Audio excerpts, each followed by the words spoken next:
Hello, my friends. Welcome back to another episode of Coffee with Carl, number 70.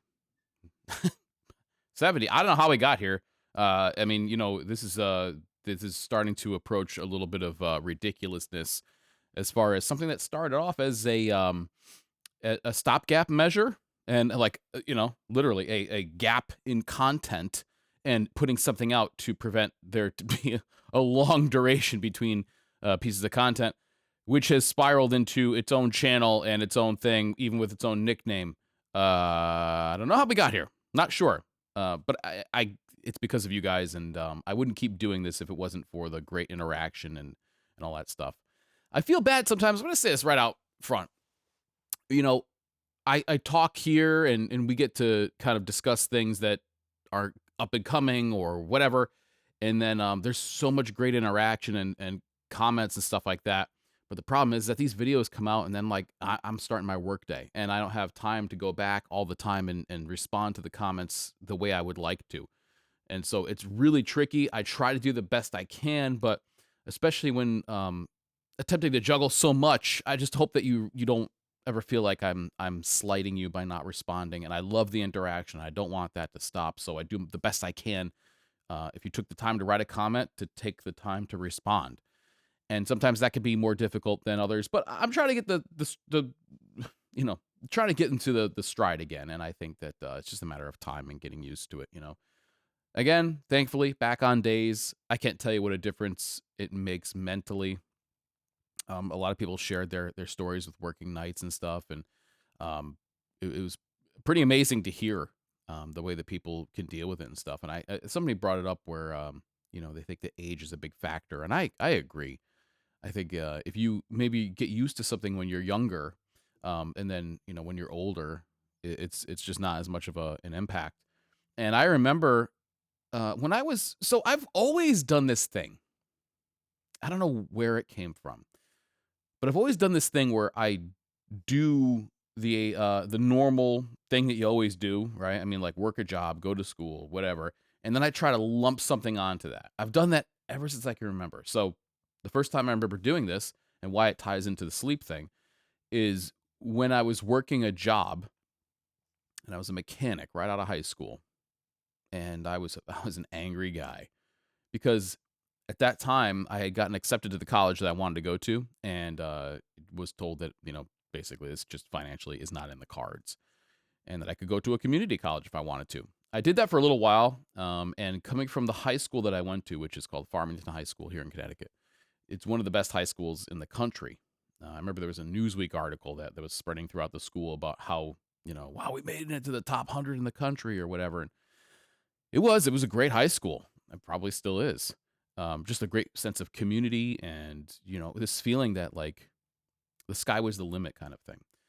Then I went to the local community college, which was literally in a converted strip mall. So storefronts, the whole thing, right? Except for that storefront was your class. And so you'd walk down this crappy little corridor and then go into an area that used to be like a shoe department. And then you're in, Psych 101.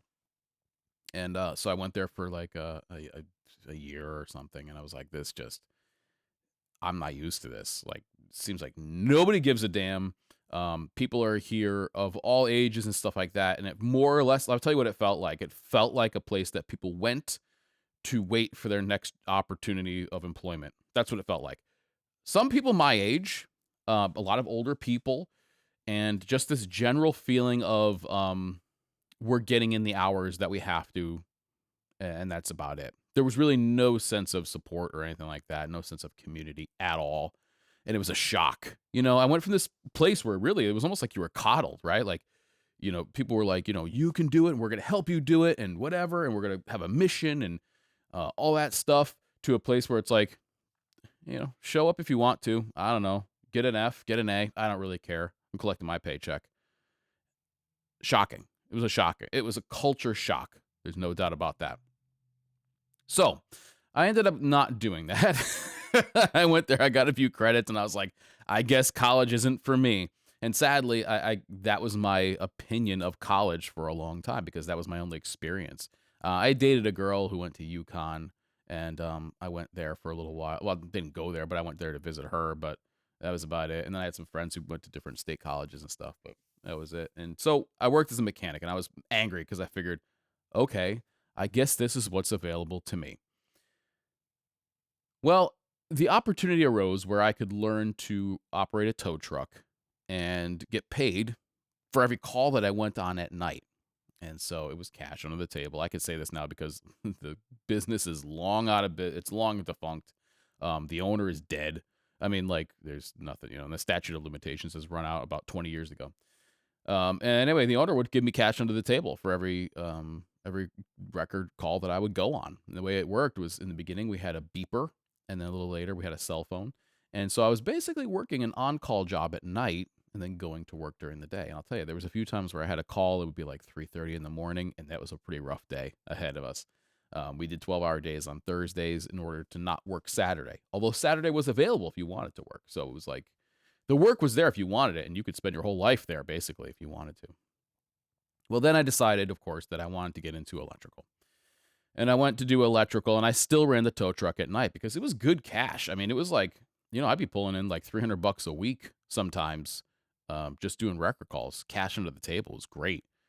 And so I was going to school then, right? And I was just doing these night things and then going to work during the day. And I was like, well, the thing that I kept on telling myself was, you know what, to achieve great things, you have to be able to be willing to do things that people aren't willing to do. And so if that meant I have to work 2 jobs or whatever, that's what I have to do. And I saw electrical as a new opportunity to make better money. Now, this again was in 2000. When did I start? 2004. And it's changed a lot since then.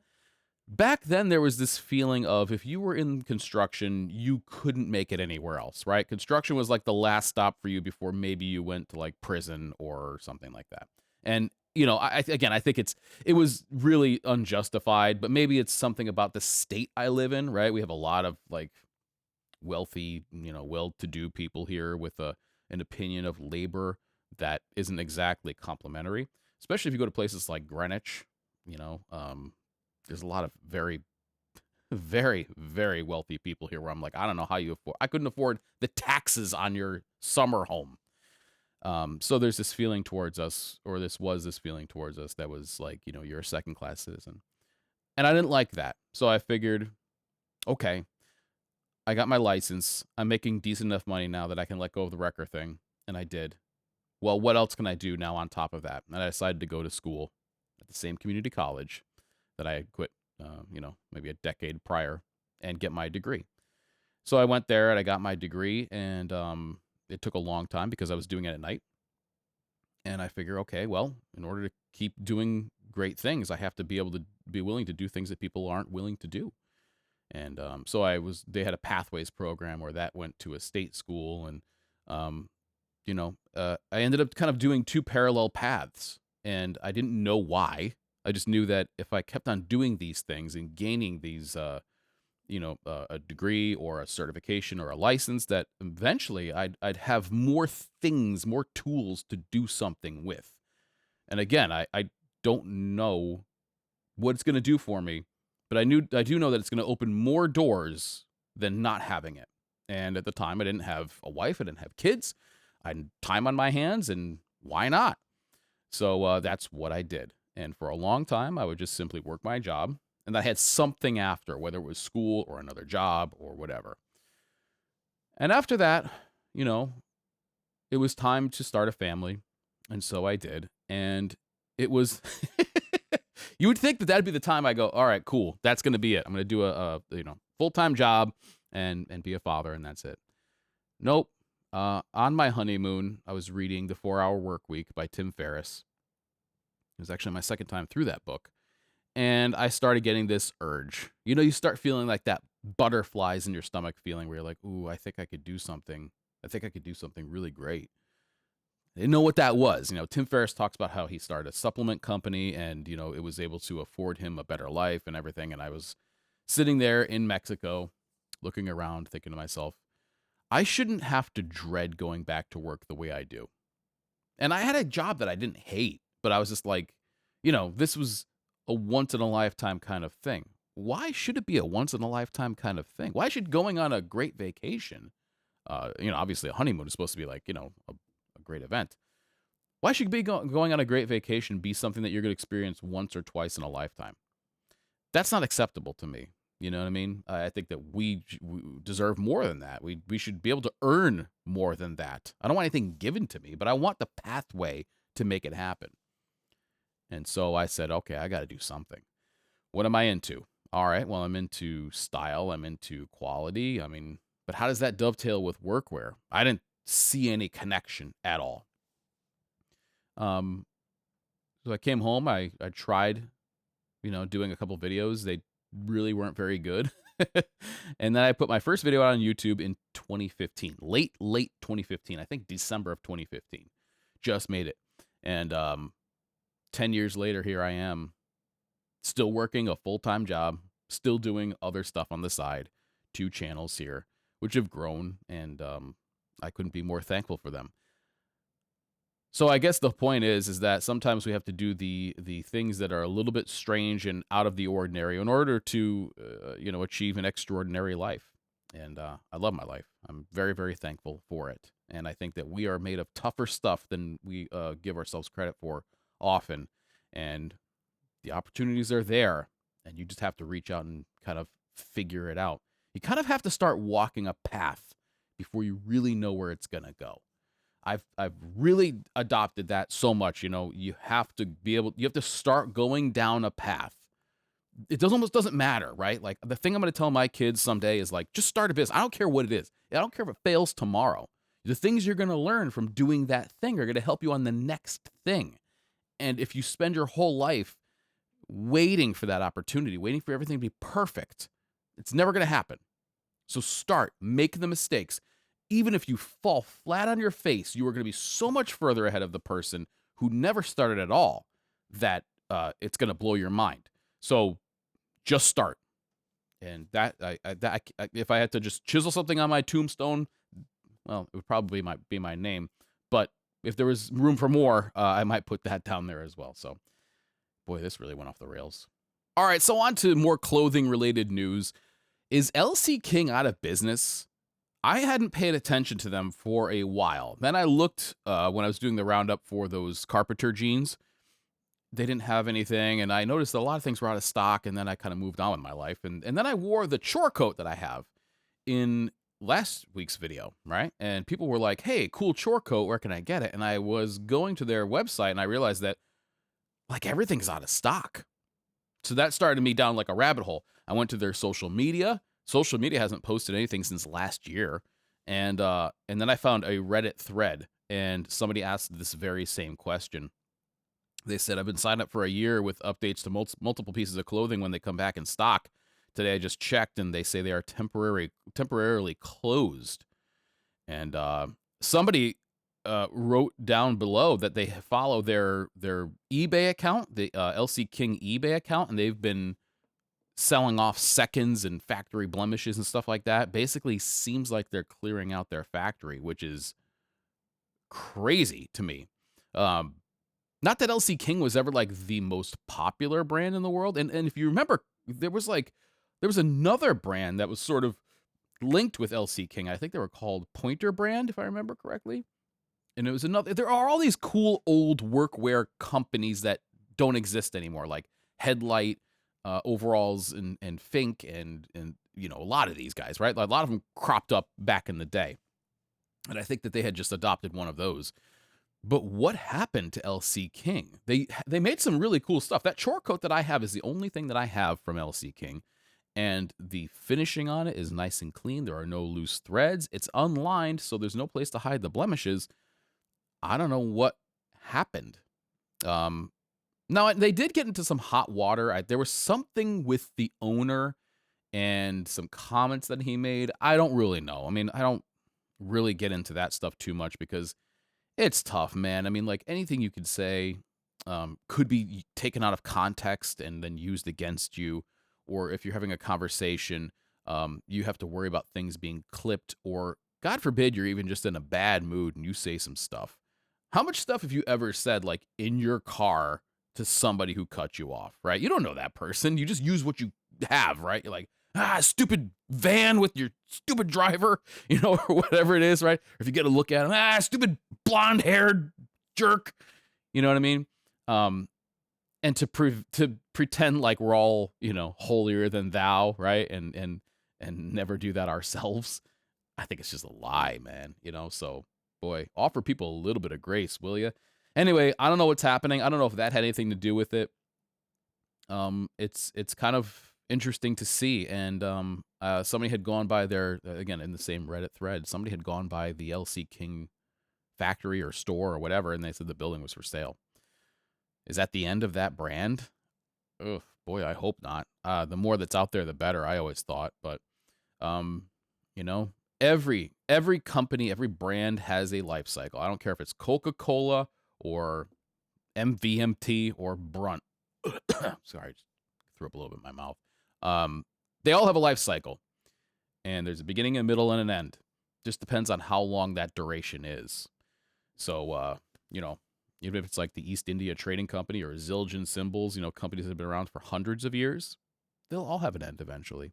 And maybe that's just the end of LC King. And it's okay because, brands like Red Clouds Collective, Heat Straps, Bradley Mountain will pop up and take over some of their market share. So, hey, that's the way it works. All right, I told you I'd start paying more attention to Bravestar, and that's what I've done because they've now I'm on their email list, and now I start going, ooh, that's pretty cool. So what they have this week, it looks like they came out with their Mojave Western Cut 12-ounce Desert Bone Japan Selvage. These guys, the first pair of Bravestars that I ever got, I still have them. They have worn through, but I really thought they were great. And they've always been this company that, like, if you wanted to get into, really high-end denim, you could start there and just maybe go, you know what, this is good enough. But matter of fact, my brother-in-law, he has like several pairs of Bravestar. He doesn't want anything else. He's perfectly happy with them and the price point they're at. These are $138. That's really very good for what you have here. Let's read the description together, shall we? Introducing Desert Bone raw selvage in its most primal form, woven from natural unbleached cotton. Both warp and weft are left untouched. Virgin yarns. I'm going to start doing this like this. Straight from the field, complete with visible flecks of cottonseed still clinging to the surface. No dye, no bleach, just the pure character of the crop. Well, it looks awesome. And again, for that price, I think that's really cool. And it looks like they even have this in a couple of, so this same material, they have it in a couple of their other staples, right? So they have their Ironside trucker jacket, $148. What else? Their Desert Bone Japan Selvage in looks like a slimmer cut. I can't see what the name of that is right now.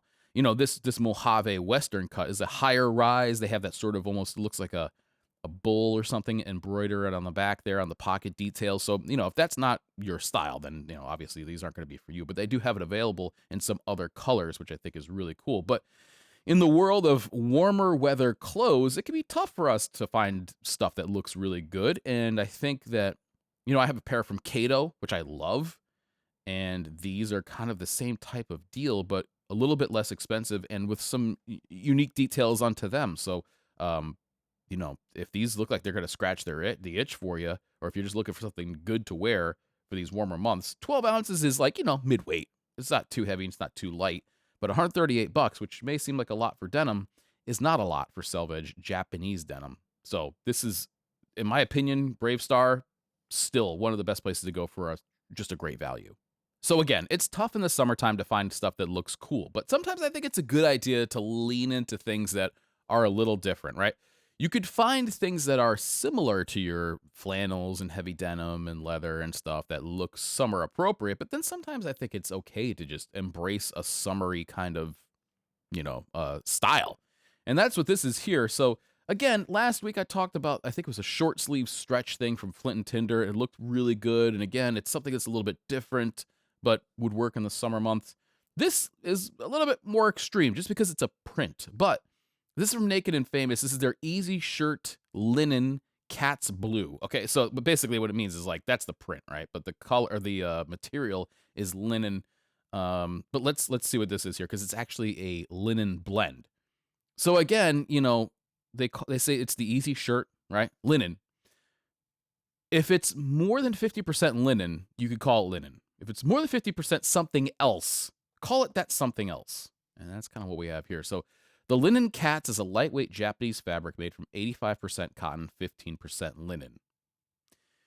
If I gave you a sandwich, and that sandwich was 85% banana and 15% meat, would you call it a banana sandwich, or would you call it like a ham sandwich? I don't know what kind of weird ass sandwich this is, but you get my point, right? Like this is 85% cotton. That's a cotton, or if you want to say cotton linen blend, that's fine. But when I see in the headline it says linen, I think 100% linen, or maybe a little bit of a blend, with some, added cotton in there for the feel or for the stretch or something like that. But don't go and tell me something's linen if it's 85% cotton. Come on, man. So anyway, and it has the a toile de joie style print of cats in the garden. So I'm making fun of it, but I got to tell you, this does look good. That's why I included it here. So this is Japanese fabric. It's made in Canada. And I mean, you really got to be pretty bold to wear something like this. I think, prints in general are they can be tough to pull off, right? But if you rock this with confidence, I don't think it would look half bad. And I think that blend could be really very decent. So, I mean, it's $209, which is not cheap, but for something that's very unique and different. And again, I'd like to feel that material first, really, to see how lightweight it is and breathable and stuff like that. But this could be your kind of go-to. And it's also a shirt that might be able to strike up a conversation. I have a friend who wears these wild shirts when he's out, like, looking for girls, because it's something to talk about, right? Somebody could always approach. You want to give somebody in, right, to talk to you. And if you have something really wild, they can come up and say, hey, cool shirt, I like this or that. So there's that kind of hidden benefit as well. But I think this looks pretty good. All right, can we do this? Can we stop pretending that fanny packs are crossbody bags? Because they're just fanny packs. You're just wearing it wrong, okay? I grew up in the 80s. Fanny packs were everywhere, okay? Everybody had these things. I had one. I had a neon green fanny pack. There are pictures of me as a, 8, 9-year-old in Disney World with a lime green fanny pack. And that's what we had, okay? And if you talk to people like Nuttin' Fancy, right? He's been an advocate of the fanny pack forever. There's really, like on a utilitarian, functional level, fanny packs make a lot of sense, right? It's a big pack that you could wear as a belt. That being said, it's a terrible choice stylistically. It looks ridiculous. I mean, you look like Napoleon Dynamite, or you look like you just look a little nuts, okay? It's just the case. So people took the fanny pack and they figured they would wear it across their body. My wife has a couple of these from like Lululemon and stuff, and I'm like, it's just a fanny pack. Like, what are you doing? No, it's a crossbody bag. No, it's not. No, it's not. Can we stop calling it that? And maybe you could say, okay, well, yeah, you know what though? The things aren't hung off a belt the way they were before. They're sort of through the. No, it's still a fanny pack. All right, I don't care what you say. All right, so that's a little bit of a hot take here to preempt what I'm going to talk to you about right now. And this is from Bradley Mountain. This is their Pointer crossbody bag. It's a fanny pack. Of course, they show somebody wearing it across their body, which, I guess, there's this doesn't mean you can wear it a different way if you wanted to. And like, I guess this is the more socially acceptable way to wear this right now. I mean, it looks good. So, that's the thing. I mean, what I mean by looks good is I would never wear this, but it looks good in that it's made out of some cool materials, and Bradley Mountain knows how to make a good product. So that's cool. It's $175, which is a lot of money for a fanny pack. Comes with a lot of different colors and all that stuff. 12-ounce wax canvas, antique brass zipper, brass quick release buckle, all that stuff. USA made. Great. Awesome. No, I would not wear this. No, I don't like them at all. Does that mean that you can't? No, you should totally be able to wear whatever you want. If your thing is like crossbody bags, look, they got one in there. It's yellow. You want that one? That'd be perfect for you. Yeah, I don't know, man. It's just not this is not my thing. And it's okay, all right? This is a world of like, different folks out there, okay? Now, I make an exception, though. It's not a bad thing if it has an actual function to it, okay? And that brings me to the Bradley Mountain Rangefinder bag. This is $209, so it's a little bit more expensive, but what this is meant for, and they show somebody wearing it, this girl here who's in the pictures, she's wearing it as a fanny pack. What this is meant for is your camera, right? So the rangefinder bag, it makes sense right here. So it says, of course, they still call it a crossbody bag, but it says, this bag is a fantastic crossbody style. No, it's a fanny pack. That's a fanny pack. That's built larger than our pointer bag, which is the one I just showed you. This is made for the camera enthusiast who carries cameras wherever they go. Put your camera, film, and other accessories, sunglasses, wallet in this bag for quick access and easy organization. 12-ounce wax canvas, all the other stuff that you saw. It's just bigger, basically. And in a case like this, okay, I'm willing to make an exception because it has a function, all right? I mean, I don't know that I would buy one of these and use it for my cameras. Looks like it's a little bit small. I mean, I know that like film is making a resurgence, right? I mean, but the way I see it, the film camera thing is kind of like vinyl, right? People will tell you it has an inherent quality to it, that there's a thing that goes on with the blah, blah, blah, blah, and I don't really care. If it's a good picture, it's a good picture. I don't care if it was taken on a potato phone or if it was taken on a film camera. It's fine. Personally, I like the mirrorless stuff, and the only reason I like the mirrorless stuff is that the DSLRs are basically defunct, so that's it. I use my Canon R5 if I'm going to take a picture, or my phone, more than likely. I just use my phone. But, you know, the other day I actually had to go to one of our projects. We finished up a Great Wolf Lodge here in Connecticut, and I went to take pictures of it. And, you know, so I had to bring my camera and a couple of lenses and some filters and stuff. And I just used an old tool bag, you know, not like an old tool bag, like all ratty and gross with all kinds of crap inside of it, but like I used the tool bag that I had kicking around. And I wrapped up all my stuff in like little pouches and put it inside that bag and brought it around. So, you know, I mean, it's tough because a lot of times these cameras take big lenses, and so you might be able to fit one of those in that bag there, which is cool if you're going on vacation or you're walking around with it. But yeah, crossbody bag is a fanny pack. You can never convince me otherwise. And if you don't like that, I'm sorry. You know, hopefully you could find some tissues in your crossbody bag. All right, last but not least, from Wild Cane Supply Co. This is a different brand. I've never heard of them before, but they look like they're pretty much right up my alley, and I want to do some more research into them before I really start talking about them more. But the thing that got my eye here is this mammoth flannel. Now, first of all, I said, you know what? The mammoth is something that the Iron Snail came up with. So did this pre-exist? I don't know, okay? There's the Workhorse from Heat Straps, the one that I worked on with them. There's also now the Workhorse mock toe from Jim Green. I don't care. Do you care? Nobody cares. I mean, it's just a name, so whatever. I saw the Mammoth and I thought, I thought that was an Iron Snail thing, but hey, can it exist here too? Fine. If you're going to call it the Mammoth, though, that better be one honkin' flannel. So this is $185, which is, you know, that's a lot of money. That's getting up there, right? You know, but let's check out the details on this, because I will say that the colorway looks really, really good. It's this really nice kind of warm, earthy, brown, orange, yellow tone kind of thing. They also have it in what looks like, so that's the color pine, but they also have it in color desert, which looks really good too. So you kind of pick your poison here. This is 100% 7-ounce cotton. Locker loop, DOT, snap buttons. I don't know what the heck that is. And made in the USA. You know, snap buttons, made in the USA, really cool. 7-ounce, that's, you know, all right. I mean, I would like something a little bit heavier for something that has the name Mammoth to it. But I don't know. I mean, again, I'd like to try this. Let's read the description here. It says, the Mammoth flannel draws its inspiration from the timeless classics you'd stumble upon in your granddad's old wardrobe. Crafted from 100% organic cotton, the unyielding fabric for these shirts was milled right here in the USA, then skillfully cut and stitched at our humble factory in Los Angeles, California. Equipped with heavy-duty DOT snap fastening buttons, these shirts are built to withstand the test of time. Yeah. Okay. Much like our other rugged offerings, these bad boys can only improve with age when treated right. Okay, I'm with you. They grow thicker, tougher, and cozier. Yeah, okay, hang on a second. They may grow fuzzier, but if they grow thicker, I got some questions. Is this thing growing? Is it a fungus? Is it a sponge?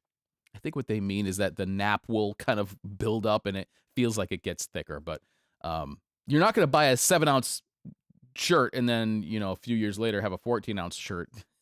I mean, if that technology exists, I don't know if it'd be useful or not, but wow, that'd be something else. Anyway, kind of a new brand, and it's a cool looking product. So, I mean, before I jump whole hog into supporting something, right? Like, I mean, I'm a dyed in the wool. Well, that's probably the wrong turn of phrase, but I'm going to be a Jim Green enthusiast my entire life because unless they really screw something up, I like them. I like the brand. I like what they do. I'm friends with the owner, and um, they've just been great people. And so it's like, there are some brands that I'm just like, I'll go to bat for forever. And I'm just, if I do a Jim Green video, I should just let you know, and I do, that I'm biased right out the gate. And I just like brands that do the right thing. So before I jump whole hog into this brand, I want to do a little bit more research, want to check it out. Looks like their products are pretty cool. So is this a new, staple in my kind of I don't know, the brands that I look to for, new releases and would be happy to promote? I don't want to bring something to you that's like from a real shady brand or anything like that either. That's the thing. Like if you're coming here and you put any kind of stock into what I say, hopefully you think that I've somewhat vetted them. But I'm going to tell you right off the bat that sometimes I don't. That sometimes they're brand new and I don't know much about them. So, let's do our research together before they become a new LC King. Well, that's all I got for you this week. We're going to go to the patrons only segment right now, but I hope the rest of you, if you've enjoyed this segment, this video, this series, man, we're getting up there though. 70. I mean, 100 is going to be coming up on us real quick, which is crazy. I'll never get over it. I don't never get over how many we do here. Maybe like when we start getting into the hundreds, I'm like, all right, well, I can't keep saying this stuff, but I'm kind of dumb and I'm pretty stubborn, so we'll see what happens with that. Anyway, I'll catch the rest of you later. Patrons, stick around.